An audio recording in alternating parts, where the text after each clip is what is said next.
Battle of Glenlivet. How a teenager fought destiny. What happens when a teenage general leads 10,000 men into the Highlands, convinced he'll crush a rebel force of just 2,000? Why did a seasoned Catholic warlord bring cannons, yes, cannons, into one of the most remote corners of Scotland? And how did betrayal, bagpipes, and a battlefield called the Hill of the White Cow turn this clash into one of the most unexpected victories in Scottish history? This wasn't just a battle, it was a religious war, a political gamble, and a military first. So grab your cloak, tighten your boots, now let's dive in. In the late 16th century, Scotland was a nation in theological turmoil. The Protestant Reformation had swept through like a Calvinist hurricane, toppling altars and silencing Latin chants. But Catholicism, stubborn as a Highland mule, clung to the north, especially in the rugged Highlands, where the terrain was as resistant to change as the people. King James VI, Scotland's monarch and future King of England, was a master of political shape-shifting. One moment he was enforcing Protestant law, the next he was sending secret envoys to the Pope in 1593, whispering sweet nothings about returning Scotland to Rome. James was playing both sides like a harp and hoping no one noticed the dissonance.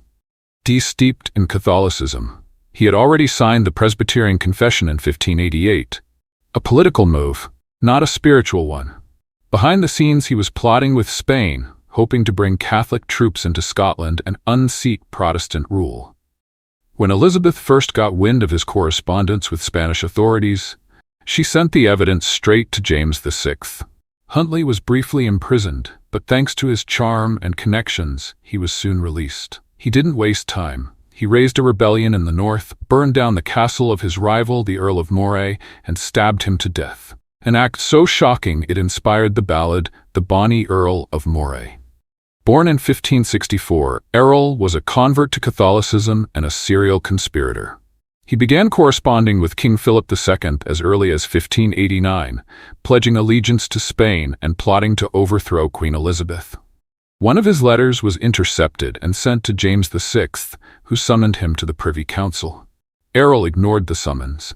He was declared a rebel, and his castles were ordered to be surrendered. He eventually gave himself up at Edzell Castle, but James, ever the pragmatist, let him off with a slap on the wrist.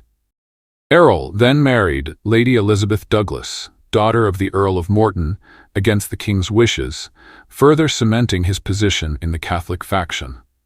Though less flamboyant than Huntly or Errol, Angus was no less committed to the Catholic cause.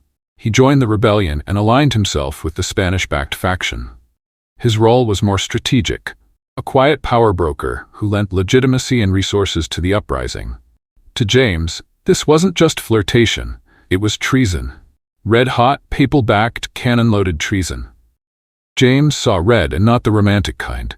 He ordered a crackdown and sent an army north to deal with the rebellious earls, but he didn't lead it himself. No, he handed the reins to a teenager. Archibald Campbell, 7th Earl of Argyll, was born in 1575, the son of Colin Campbell, 6th Earl of Argyll, and Anne Keith, daughter of the Earl Mariscal. He inherited his title at just 15 years old, and by 19, he was commanding a 10,000-strong Protestant army. Let that sink in. A teenager still figuring out how to shave was leading a force against seasoned Catholic warlords. Argyll was brave, charismatic, and loyal to the crown, but he was also green, militarily speaking. His army was mostly infantry, enthusiastic but poorly trained, and lacking in cavalry, artillery, and tactical experience. His biggest flaw? Overconfidence. He believed sheer numbers would crush the Catholic rebels. His allies included the Earls of Atholl and Murray Clan Campbell, his own, Clan Maclean, Clan Mackintosh, the Laird of Grant. It was a formidable coalition, on paper. Meanwhile, George Gordon, Earl of Huntly, was no stranger to rebellion. He had been exiled before, had flirted with Spain, and knew how to play the long game. He brought just 2,000 men, but they were elite. His forces included cavalry in chainmail, armed with lances, 6 small artillery pieces, possibly the first recorded use of cannon this far north in Scotland. Huntly chose the battlefield carefully, a narrow pass near Glenlivet, surrounded by steep hills and broken ground. He laid an ambush, using terrain and timing to his advantage. Now pause for a sec. Join the front lines of history and power. Welcome to European Battle, where epic clashes, legendary warriors, and untold stories come alive. By subscribing and turning on notifications, you're not just joining a channel, you're stepping into a world of thrilling battles. From ancient empires to modern warfare, we deliver cinematic storytelling, expert insights, and exclusive content that will leave you breathless. Don't just watch history. Live it. Hit that subscribe button and turn on notifications to never miss a moment of the action. European Battle, where legends clash. In December 1592, the infamous Spanish blanks were discovered. 8 blank papers signed by Scottish nobles, including Huntly and Errol, intended to be filled in by Spanish agents with invasion plans. It was the smoking gun. James VI, pressured by Protestant ministers and English allies, finally took action. He marched north in 1594, determined to crush the rebellion. But the Catholic earls weren't done yet.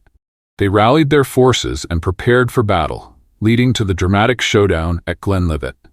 Beneath the brooding shadow of Ben Rinnes, in the rugged heart of Moray, Scotland, a battle unfolded that was anything but your average Highland skirmish. This wasn't just tartan and testosterone. It was a full-blown religious war, a political chess match, and a military experiment that would echo through the glens for centuries.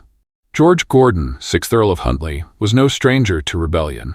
A seasoned tactician and political survivor, he had already been exiled once for his Catholic sympathies and flirtations with foreign powers. But Huntly didn't just survive. He thrived in exile, sharpening his strategy like a Highland blade. When he returned, he brought with him 2,000 elite troops, not just any men, but cavalry in chainmail, armed with lances, and backed by 6 small artillery pieces. This was possibly the first recorded use of cannon this far north in Scotland, and Huntly knew exactly how to use them. Huntly chose his battlefield with surgical precision. A narrow pass near Glenlivet, surrounded by steep hills, broken ground, and the hauntingly named Hill of the White Cow, likely a mistranslation of the quartz-like white stones scattered across the terrain.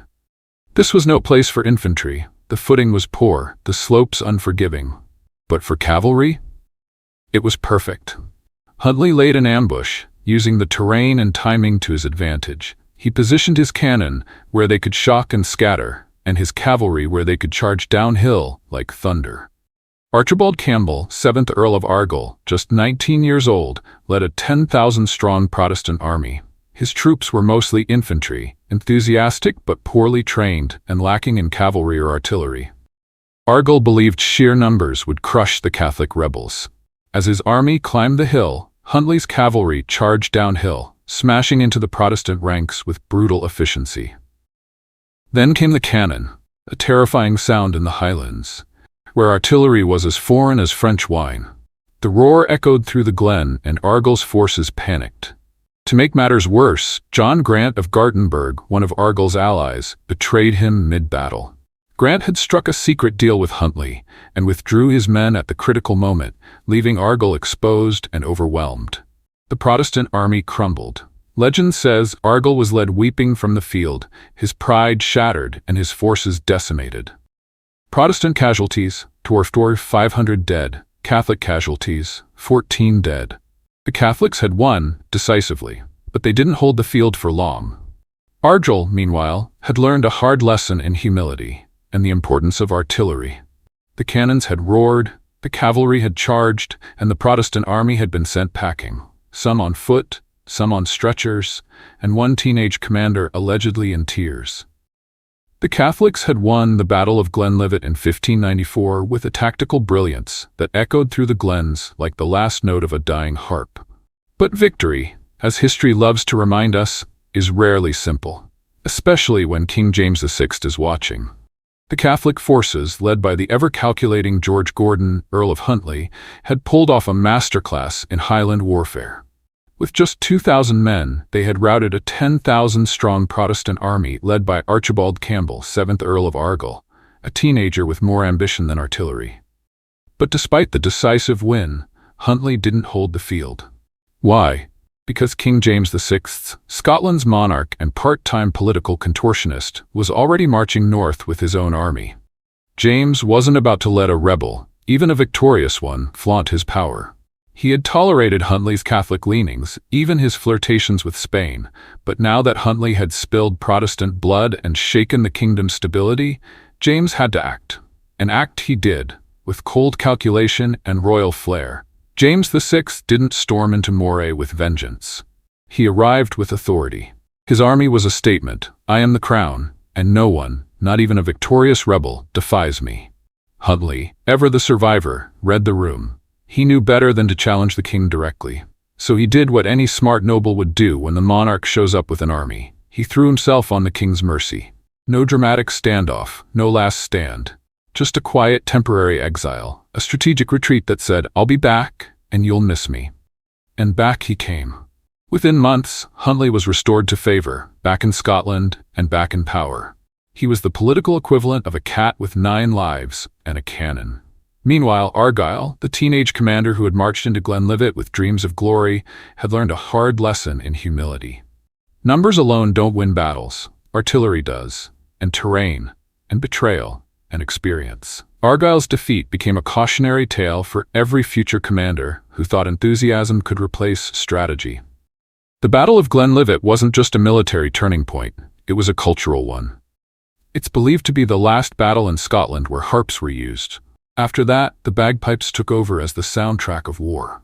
The harp, delicate, poetic, and noble, gave way to the pipes, bold, brash, and unrelenting. It was the end of an era of stringed sorrow and the beginning of the pipe's proud wail, echoing across battlefields and centuries.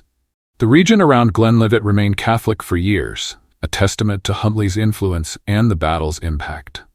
Glenlivet proved that technology and tactics could trump numbers, and that even in the wild Highlands, cannon and cavalry could change the game. From the quartz-strewn hills to the echoes of cannon fire, Glenlivet became more than a battlefield. It became a symbol of strategic brilliance, political survival, and the end of an old musical tradition. So next time you sip a dram of Glenlivet whiskey, remember, this land once rang with cannon fire, clashed with lances, and hummed with the final notes of a harp. And somewhere in the mist, you might still hear the echo of a king's calculated mercy. Next up, the Battle of Edgehill. If you enjoyed this tale of intrigue, betrayal, and cannon smoke in the Highlands, don't forget to follow us, subscribe. Click the notification bell so you never miss another epic story from the shadows of history. The past isn't dead. It's just waiting to be retold. Don't just watch history. Live it. Hit that subscribe button and turn on notifications to never miss a moment of the action.